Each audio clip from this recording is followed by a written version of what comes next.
Was good and welcome. So, have you ever wondered what charisma is? Well, charisma is about basically transmitting some kind of energy into another person. It's having that spark, that seasoning to you. When you walk into a room full of people, you're at the center of attention. People are naturally attracted to your behavior, to your presence. And what is the essence of charisma? That is something I'm interested in, and I'm no expert, of course, but I have undergone a quite decent transformation in my social skills, I would say, in the way I speak and behave, and the way I think, most importantly and primarily. And that is why I want to share with you, if you're interested, that is, the way in which I think about being charismatic, at least what I know, what I've learned to this point, because there's a lot more to learn, obviously. But yeah, if you're interested, tune in and listen. So I saw a video of a very small YouTuber quite a while ago, months ago, and it was about charisma. But basically, he had this concept that really resonated with me, and it's basically the thing that I told you in the beginning, that charisma is about transmitting energy into another person to light them up from the inside. But needless to say, this is basically impossible if you yourself are not full of that life energy.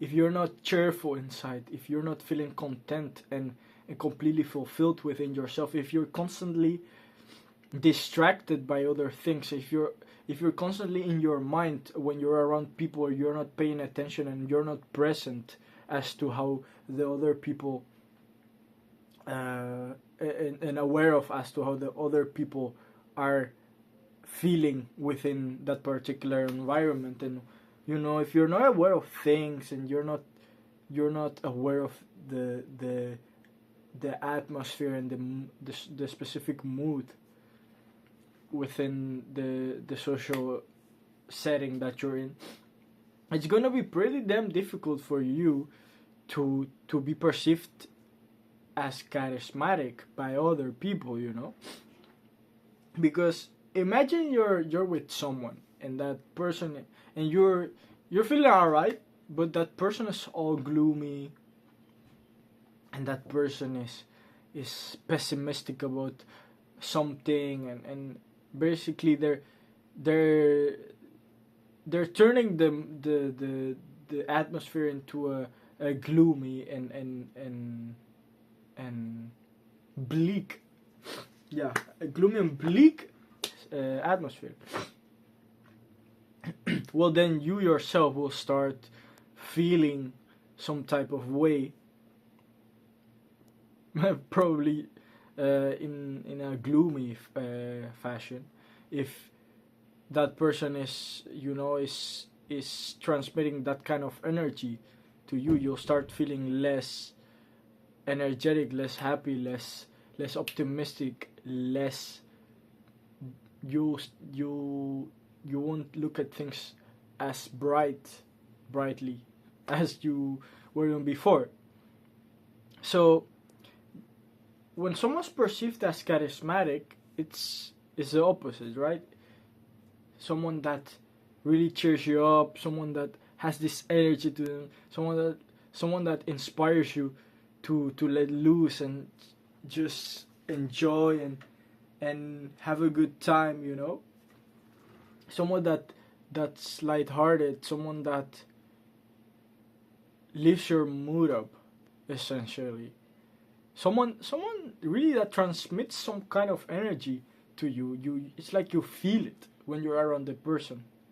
I know a lot of I've met people that are very charismatic, and that's the way I feel, and that's why this concept really resonates with me, because that's exactly how it feels. So the bottom line is, and the conclusion to all this is the fact that if you wanna be perceived as more charismatic by other people, you need to start with yourself. And which are the key points? Basically, cultivating a sense of fulfillment and of like personal charismatic energy. And how do you do this?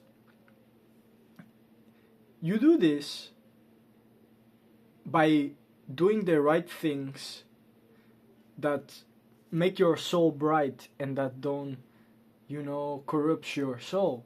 Things that, for example, good habits like eating healthy, exercising, I mean, getting into a good headspace, improving your mental health, learning about new things, and doing things that put you in a good mood,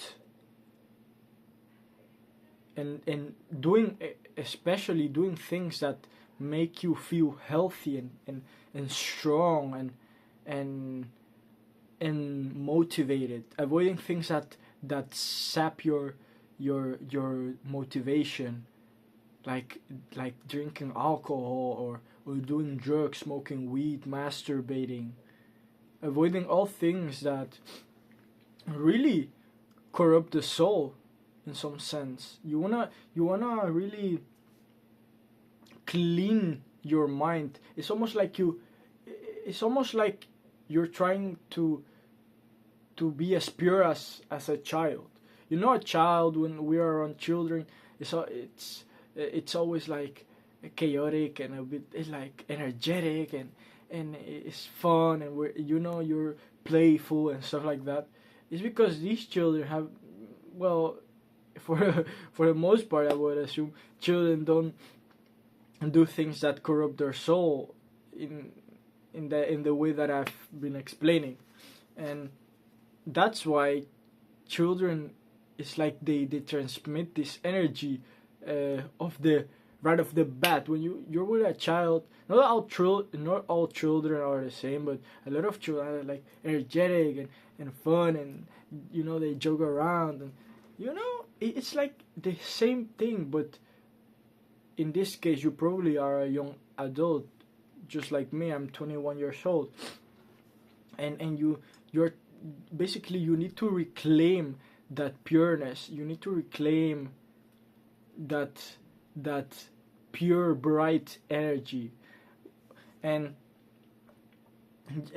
you need to learn about.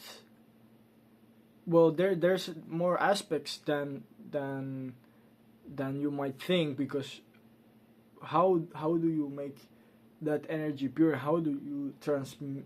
Well, you make that energy pure by doing the right things, and getting into a good headspace. But also you need to learn how to interact with people, and you need to improve your social skills. Also, you need to understand the people in front of you, and be able to gauge social situations, and what to say at the right time and stuff like that. But the main point really is that cultivating that pure and bright energy within yourself, and that's actually equivalent to purifying your soul, if you want to word it like that. And if your soul is bright, people will perceive you as that. Just focus on that. The rest, we'll talk about the rest, about the how to interact with people, but try focusing on yourself first, and on purifying yourself before you go into the next steps. All right, I hope that was helpful, and I'll see you in the next one.